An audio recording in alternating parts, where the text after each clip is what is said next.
The COVID-19 shutdown has crushed many areas of the economy, but there are still places to buy, and Jim Cramer is looking at 7 areas of opportunity in the market right now. Number one, under the radar bull market, last man standing restaurants. We need this stimulus package because so many terrific smaller restaurants simply can't stay alive with these social distancing rules and worry about the aerosol spray from your mouth. I know my restaurant couldn't. Their collapse is ongoing. And look, we need social distancing, but it would be nice if the federal government forked over some money to soften the blow. The flip side of all these smaller players going under is the remaining large chains can take over the whole industry.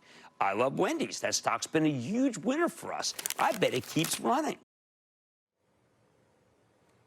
Shares of Wendy's hitting an all-time high today, and our next guest says it's also one of his top restaurant picks, and he's finding a few other opportunities as well, despite tons of challenges facing this group, from reopening struggles to the uncertainty over stimulus and the election. Bob Derrington is managing director and senior restaurant analyst at Telsey Advisory Group. Bob, it's good to have you. It seems to me like as long as you're a major chain, you're better positioned than all the mom and pops out there. I mean, I hate to say it, but it seems like this industry is stealing share from small business, not from each other. You know, it's really sad, you know, when you consider how many of the smaller mom and pop players are ultimately not going to survive. But that's why we see coming out of this thing, there's both winners and losers. And I think, you know, looking at the positive side, there's an awful lot of chain restaurants that are doing things really well, taking care of their customers, putting safety protocols in place, and delivering a really good value experience. So, you know, I agree. I think Wendy's is going to be one of those winners because I think they do a great job in that regard. Who else, and after the run that these stocks have had this year, have they just pulled forward a lot of gains from the future? There may be something to that. Certainly the fast food brands have done much better sooner. The drive-through convenience, the access they provide consumers, and the value, they have way outperformed the sit-down restaurants for the most part. I think the full-serve restaurants continue to make progress.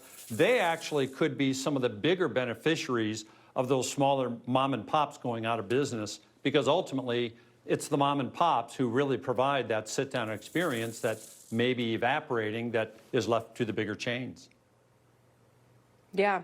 Bob, you also made a point about 2016. I wasn't aware that back around the election, restaurant attendance dropped precipitously because people were, I think, as you say, literally so focused on being on their TVs, on watching the debates, and watching the election night results come in.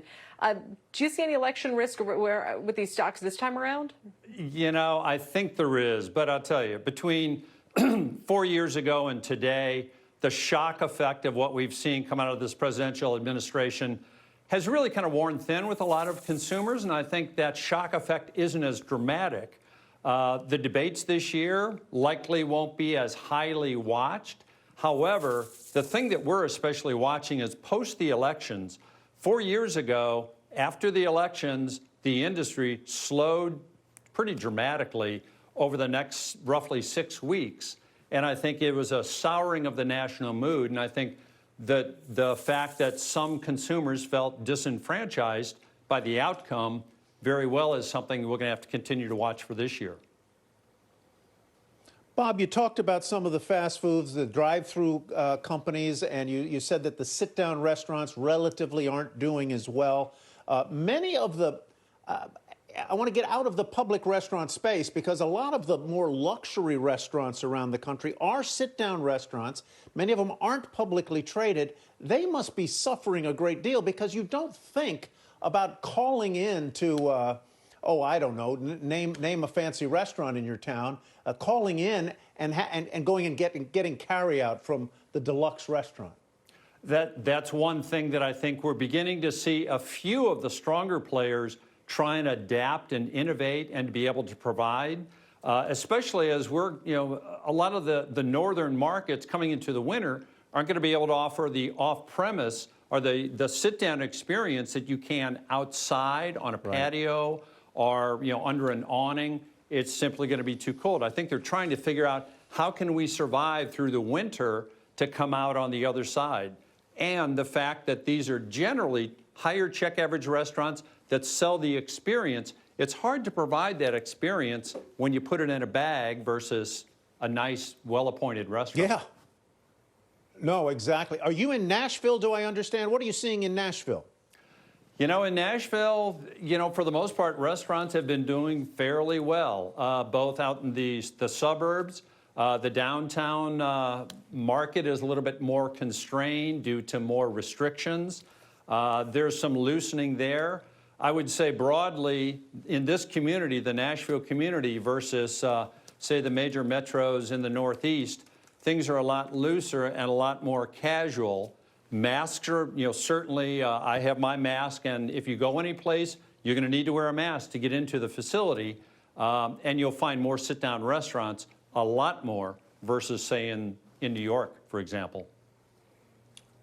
Bad luck for the Tennessee Titans, though, this week. They've got a lot of cases on that team. Bob Derrington, thanks very much. Thanks, Tyler.